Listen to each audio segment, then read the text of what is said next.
Hello and welcome to London Property Podcast, the home of Super Prime. Today we're in conversation with the co-founder and CEO of CapitalRise, Umah, Rajah. I always found CapitalRise really interesting because I really like these making things accessible to people in super prime, and the only other one I knew about doesn't actually do super prime and it doesn't do development. So I'm really interested in finding out more about it. Obviously, being in the industry, I've heard from various different parties who are involved in different ways with your company, but I'm looking forward to hearing it from you.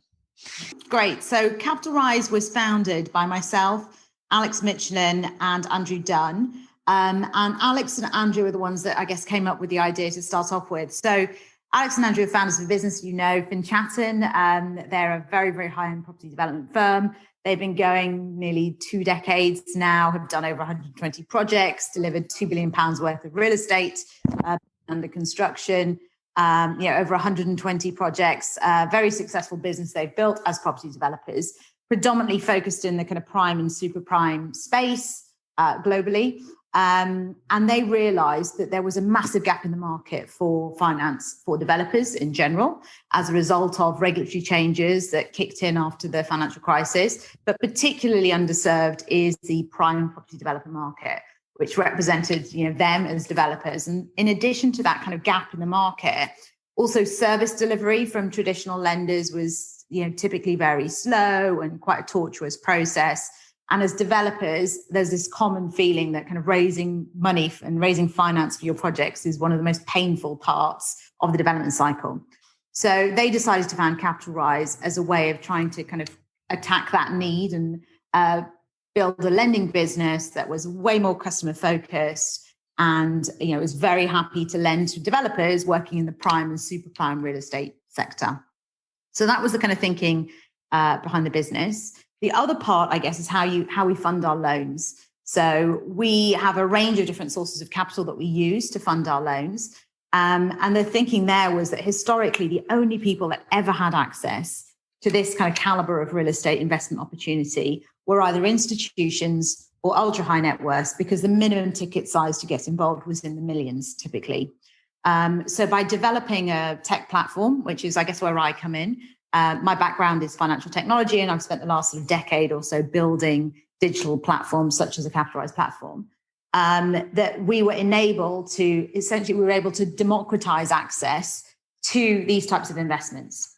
And so by using our tech platform, we're able to fund loans. We do use institutions as well, but we do have a digital platform which enables smaller investors to invest in our loans. So that was fundamentally the idea, was to build a lending business targeting lending to prime, super prime real estate developers and different types of projects, and to fund them using a range of different sources of capital, from kind of traditional kind of institutions, banks, family offices, to, I guess, the more modern form of capital, essentially via our online platform. And what percentage of the lending comes from the online platform? And presumably, that's kind of matched with or supported with high net worths or institutions that are already involved with you? Yeah, so that kind of balance in terms of the funding mix changes over time as our loan book scales, as it has done. Like last year, we sort of tripled our volumes. Those kind of metrics change, but typically about 3/4 of what we do is funded via the online platform, with around 1/4 coming from other forms of capital. But again, as the business scales and we're doing kind of larger and larger loans, we will need more of a balance of institutional capital to do those kind of larger ticket loans. And what's the average investment that people make from the platform? It really varies. So we've got the minimum investment's 1,000. Probably the biggest single ticket that's a platform investors put into an individual loan is around 500,000 into a single loan. And so anything between that, sort of 1 and kind of 500,000. So for a banker who's making lots of money but doesn't necessarily want to buy, and he's young and he's getting bonuses, it's a really good way of having a headache-free foot on the property investment ladder. So, yeah, the way we look at it is obviously your underlying investment is investing in a property loan. That loan is secured against prime real estate. So if the borrower is unable to repay the loan, we have, via the way that it's structured, first legal charge, we have access to that underlying property. So if they're unable to repay the loan, we could force the sale of the asset in a worst case scenario. We've never had to do it, but we know, I guess the benefit of this is that it is secured lending, so we could if we needed to. And then you sell that asset in order to repay our investors. And the returns are very, very attractive for the level of risk you're taking. So our returns are between 7 and 12% per annum. Just to give you and our average that we repay to date is around 9.5% per annum. Just to give you an idea of the metrics we've repaid. In fact, we're processing a redemption right now as we speak. Like £2.4 million is going out to our investors today on one of our investments that's matured. But to date, we've done over £32 million worth of kind of redemptions back to our investors. We haven't missed a beat, so we haven't had any losses, no defaults since inception. And average rate of return is around 9.5% across all of those redeemed investments. And the average loan term is between 16 and 17 months. So each investment has a relatively short duration. And I think the other benefit is the ISA. So those returns can be tax-free if you invest using your ISA wrapper. So we have an innovative finance ISA. And many of our customers, in fact, I would say the majority of investments that we process are via the ISA, because obviously it's very attractive if you can get those sorts of returns tax-free. And then, so getting a development loan, traditionally before CapitalRise, you'd go to certain banks that specialize in a development loan, and then they had their lending criteria. So would you say that coming from the background that you come from, you are able to be a lot more creative with your lending criteria? Yeah. Absolutely. Is there something that is kind of unique to you and your position compared to somebody going to traditional development finance bank? Yeah, absolutely. So I think there's a couple of things probably to talk about. One is, as you rightly mentioned, developers are at the heart of this business. Developers set this business up because they felt that the service that they got from traditional lenders was very poor. So we are very customer-centric in terms of the way that we approach our lending. We very much look at it from the borrower's perspective. And I think one of the issues with a lot of the traditional lenders is they have a very much a sort of tick box approach. If it doesn't fit in this box, we just can't deal with it. Whereas we will look at it as a developer would, and we'd look at it in the round. So tell us about the project. What are you trying to do? What are the challenges? How are you approaching that? If there are issues, if they found a great solution and we believe in that solution, then we can get comfortable with it too. So we're very much more kind of entrepreneurial about the way that we look at all the projects, very flexible. The other thing that's really important to note is that we are a specialist lender that are focused on a very specific niche of the property market. And since we launched this business, 4 or 5 years ago, still today, I would say we are still the only specialist property lender in the market that only focuses on prime. So, we do not serve the mainstream market. We do not serve the low-end property market. Yes, there are a couple of lenders that will lend to prime developers, but it's as part of an overall mix. And one of the issues with that is that often they're just not really that comfortable with the asset class. And often they will, for example, some of them will say, oh, actually, you know what, if it's more than X £1,000 per square foot, we don't want to do it. If it's a cap value of over X, then no, we don't lend, because they're not comfortable with, this particular niche of the market, which, let's face it, has its own unique dynamics. It is not the same as the rest of the mainstream property market. It is different. And you do need to have that deep expertise to understand it well, to underwrite it well, and to maintain the sort of track record that we have. I think that's a testament to the fact that we do have very deep knowledge in this very specific niche that we focus on. So that does mean we have an advantage against other lenders, because we understand this part of the market, I think, better than anyone, because of the heritage of our founders and this deep expertise we've got in this niche. Yes, no, I totally agree. Sometimes it's like when you're pricing something, if you have access to the profile of the buyer you're looking for, you're going to always be a lot more enthusiastic about the value of a property than someone who has no idea about how to find that kind of buyer. Then they always market things cheaper. So it goes the same way, I guess, with you guys, that you feel much more comfortable than any regular lender. But does that also mean that you're able to be more competitive with your rates? Yeah, it is, because again, some of them will say, well, we're not that comfortable with this part of the market. We don't really understand it as well. So we'll only do it if, X, Y, and Z is satisfied. And that might include, the pricing is, out of the market in terms of, much higher than what you normally expect. As an example, we offer both senior and mezz loans out to the market, and our mezz pricing, when we look out and we compare it with our competitors, is probably the cheapest in the market. We are very competitive. And that's another interesting point as well, actually, which is, I guess, how we work with the existing lenders in the market. So quite often we'll partner with senior banks who are happy to do some lending as long as the leverage is incredibly low. So, for example, quite a few of the loans that we've done, they might be on quite high cap value assets. For example, we did a loan on a £50 million townhouse in Holland Park, for example. And on that one, we partnered with a senior lender. They did the senior portion, a leverage they were comfortable with, not very high. And then we essentially topped up and provided the borrower with a mezzanine loan to get them to, a relatively decent amount of leverage. So that's the way in which we can, I guess, work with some of the incumbent lenders to together offer our borrowers, a better proposition than they would have got otherwise. So I would imagine that those lenders also feel more confident when you're involved, because that they know that you're dotting the I's and crossing the T's a lot better than they are equipped to do.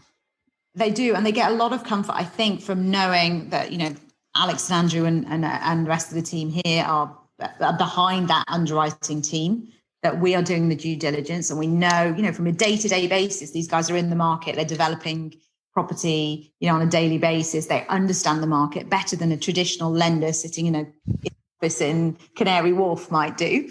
But also it means we've got expertise if things go wrong. So that's incredibly powerful for a lot of our institutional partners, which is, it hasn't happened yet, but let's take the scenario where we're funding a development and for some reason it all goes pear-shaped midway through. Then, you need a way of, trying to salvage the project in order to repay all your investors. And what's unique about us versus a traditional bank lender is we have a property development sister company and, founders who are developers. So we would know exactly what would need to be done. We would have that in-house expertise to know how to go about stepping in, completing the development, and then going to force the sale of the asset in order to recover funds for our investors. So that's something that's quite unique as part of our offering that offers a lot of comfort to our investors. That in a worst case scenario, we are better equipped than others to try and solve those problems. So you're mitigating the risk for them. And a lot of times these things become expensive because they take longer than planned, and you'll be able to step in and try and minimize that delay. So we have always, with all of our loans, we have step-in rights. And that's something that's very important for us. And we would absolutely use that if we needed to. If, for example, things didn't pan out the way they were supposed to. Yeah, it's very important. Yeah. Now, in this market that we're in at the moment, it'll be interesting to hear from you. What type of people, there are obviously developments still going on. How many developments do you generally tend to have running at any one time? Yeah, so I guess at any one time, we're probably funding between, 10 to 15 live developments. And we do bridging loans as well. But I would say kind of probably 10 to 5 kind of live development, 10 to 15 kind of live development projects, and the rest would be in kind of bridging loans. And I've noticed that you're doing things in sort of super prime locations, but outside of prime central London now as well. Is that something that's starting to show as a way forward at the moment, with everybody wanting bigger houses, bigger gardens? Yeah, so I guess when we first started the business, probably the first maybe 12 months of lending, I'd say probably nearly all of our loans were in kind of prime central London. And then sort of over the kind of last few years, we've sort of expanded, I guess, and we serve the broader prime market. So my book is split between prime central London. So that's where we're going to pick up loans in, for example, we did 3 loans in Chelsea in the last couple of months, but, Belgravia, Mayfair, Knightsbridge, Kensington, Chelsea, those kind of locations. Then we've got prime outer London. So that's where we're targeting locations such as Hampstead, St John's Wood, Wimbledon, Richmond, those kind of areas. And then prime home counties. So that's where we're targeting loans in areas like Wentworth, Windsor, Ascot, St George's Hill, Radler, Elstree. We've got a project there at the moment. So we serve the kind of prime regional market within the southeast, prime outer London, and then prime central London. And in terms of the balance, actually, we've seen a real mix over the last, during 2020.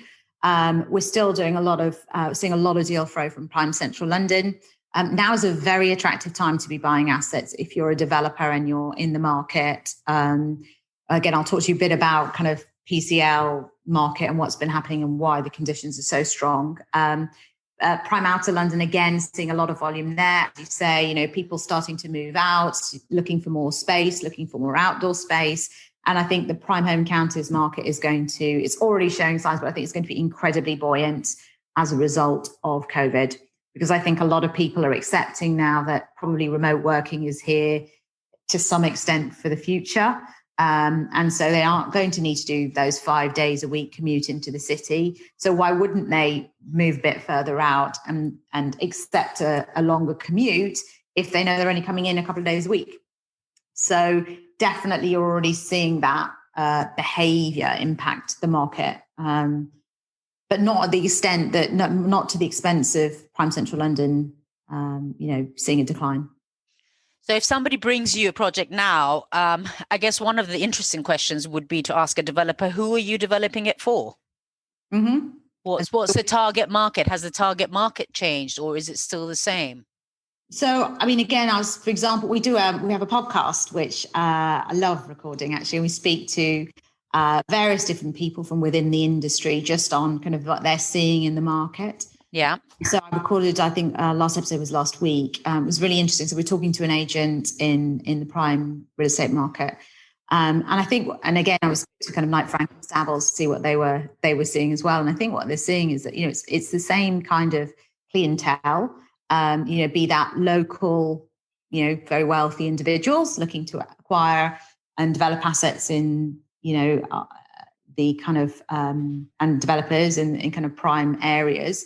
There's obviously the continued demand from international buyers and investors, albeit when I was chatting to him last week, he was talking about that sort of the balance is slightly shifted, I guess, because of the travel restrictions, that there seems to be more kind of domestic interest versus international, kind of that balance is slightly shifted in recent times. But yeah, we're not seeing that it's a sort of dramatically different profile in terms of the people that are involved in the sector. I think what is changing is some of the requirements. As a result of, I guess, having been locked in our houses for several months, it's forcing people to, rethink and maybe accelerate some decisions that they were thinking of doing in a few years' time. They're like, you know what, let's do it now. Let's take the plunge and make that decision to move to get whatever it is, to move further afield or let's bring our parents closer to us because we don't want them, X hours away. If we get locked down again, I want them on my doorstep. Maybe I'll buy a pied-à-terre in central London close to my office. So I'm within walking distance of the office. So on those 2 or 3 days a week when I go into town, I've got a little bolt hole there that I can use. So I guess what we're seeing is we've seen a massive spike in demand for finance in this year as a result of COVID, really. And I think that's the residential real estate market is going to continue to see, I think, a lot of transactions, a lot of activity because of people making decisions as a result of what they've just experienced. Yeah. So I think one thing that's very interesting at the moment is the pricing, that the prices that borrowers can acquire sites for at the moment is very attractive and provides for very attractive, kind of very profitable projects for them. So if you think about prime central London as an example, PCL prices have been in decline since the end of 2014. They're now, 20% below the peak back then. So, and then you add to that the fact that because of COVID, they're in a very strong position as a buyer. Often they're then even, they're able to chip the price even further just because of the current dynamics. So we've done a lot of bridging loans, in the last probably 5-6 months, which have been to help developers just acquire the site initially, and then, in some cases, and follow on with the development finance. And they're all very, very attractive appraisals when you look at them and the level of profitability that the developers expect to get because of where PCL is, relative to its property cycle, which, interesting, is a very different situation to the mainstream property market. Prime Central is in a completely different point in its cycle to the rest of the market. When they buy it, they've got to transfer it into, how does that section work? So we create an SPV for each individual transaction we do. That SPV is making a loan out to a borrower. And as part of that loan, we are getting security. And that security includes, a first or second legal charge over the property. So we don't own the property. The borrower is buying that property. But we obviously have property security in the same way as you've got a mortgage from a bank. Right. And so the SPV is the beneficiary of all of the property security. There's usually additional security. We will probably we normally get a personal guarantee from the borrower, and there'll be other elements of the kind of security package for each investment. And then that SPV will raise funds from investors, and it does that via issuing bonds, which are essentially going to be secured against the underlying asset using that structure. So in the event that the borrower was unable to repay the loan, we could enforce on our security package in order to force the sale of the asset in order to repay investors. Got it. And then the other question I had for you, so if somebody came on your site and wanted to invest £1,000, what is that procedure that they've got to go through in order to be vetted and qualified and pay the money over? Yeah. So to be eligible to invest with CapitalRise, you need to be a high net worth or sophisticated investor. So you would have to come to the website and go through our onboarding process. It's all online. The whole process is completely digital. So you'd go through a kind of online form where you'd have to tell us what type of investor you are, so we can check you're in eligible category. You would have to give us all the normal stuff you'd expect, so kind of name, address, date of birth, etc., so that we can do our KYC, know your customer, and AML checks. We would also need you to fill in a little questionnaire just to check that you understand what you're doing and that it's an appropriate product for you, so you understand the risks that are involved, and that this is a potentially suitable product for you. And then once that's done, we do our KYC and AML checks all automatically. You're then onboarded, and you're able to then view investment opportunities, and then invest. And should you decide to invest with us, all the information for each of the opportunities is displayed on the website. You can come in and say how much you want to invest. All the kind of paperwork essentially is all done online. So you sign all the documentation digitally, and then you just wire funds to us. And we create an e-wallet for each customer. As soon as you wire the funds to us, they'll appear in your e-wallet. You'll get real-time notification that funds have arrived. And if you've already decided what you're investing in, then that will just go straight through. And towards the end of the day, that will be processed and your investments will start to earn you a return. Fantastic. It's very slick, very, very quick process. Yes, and very attractive return. So you're saying that it was between 7 and 11% you've had since you started? Yeah, between 7 and 12. 7 and 12. Fantastic. Mm-hmm. Since inception. Types of borrowers that we're dealing with are, very experienced borrowers. They've been in the market for many years, and we wouldn't take a risk with somebody for whom this is their first or second or third project. So typically we're dealing with, very well established property developers who obviously specialize in our part of the world and our part of the market. So they've got a brand that's associated with delivering high spec, high quality real estate in the sorts of postcodes that we deal with. So no, we don't get a lot of that. One thing I would say, actually, which I probably should have mentioned earlier, and again, this is something that I think is quite unique for us, is that as founders, myself, Alex and Andrew, we put our own money into every individual opportunity that we put on the platform. So we invest in every single loan. We're also on the credit committee, and we're sanctioning every loan. So that's one thing that, you won't find in a traditional lender or in a bank, for example.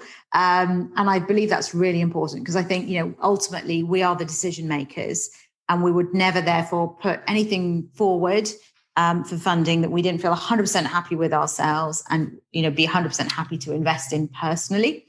And that sort of having some skin in the game, I think, is very, very important for us as a lender, and offers our investors, both our online investors and our institutional investors, a lot of comfort. Yeah, no, I bet. Putting your money where your mouth is. Absolutely. Yeah. Okay, fantastic. I think that's it. My colleague Henry's been listening. I don't know if he's got anything to add. Hi there. Yeah, I've just been listening quietly. Very interesting. Really interesting. The one thing that strikes me, I think it's always nice to hear a bit about the start of the company, and it strikes me that this was a novel idea at a difficult time when financial regulation was a bit nuts when you started. What was that like, that to set up a platform like this in that space at that time? Yeah, I mean, I'd say from a regulatory perspective, the last few years have been very dynamic because this is a new sector. And, the regulator is having to sort of observe what's going on, learn from what's happening around, and adapt and change to make sure that customers are protected, as new platforms come on board. And unfortunately, some platforms don't succeed. So I think the key thing for us is it's been a very dynamic environment that we launched in, and that's continued, and I see that will continue. So I think what it means is that you have to be very flexible. New rules can come in at very short notice that you then, have to adapt to very quickly.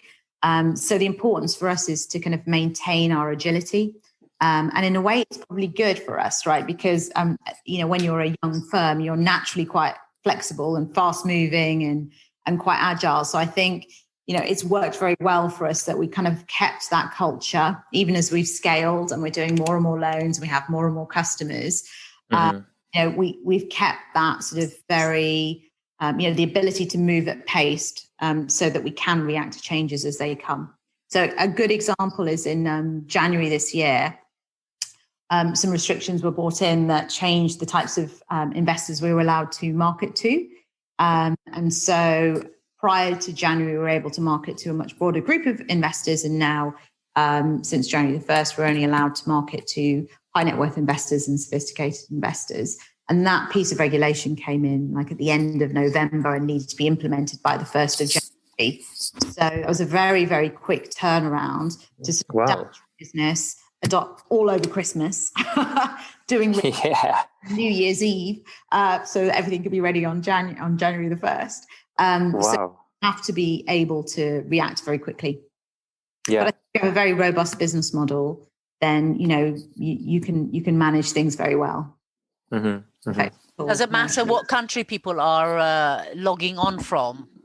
So, I mean, that's an interesting point. So it's one of the things I think makes the platform very attractive. Now, we only really market to the UK, to UK investors, but obviously we have a digital platform. So it can be, people can find us from all over the world, wherever they're Googling.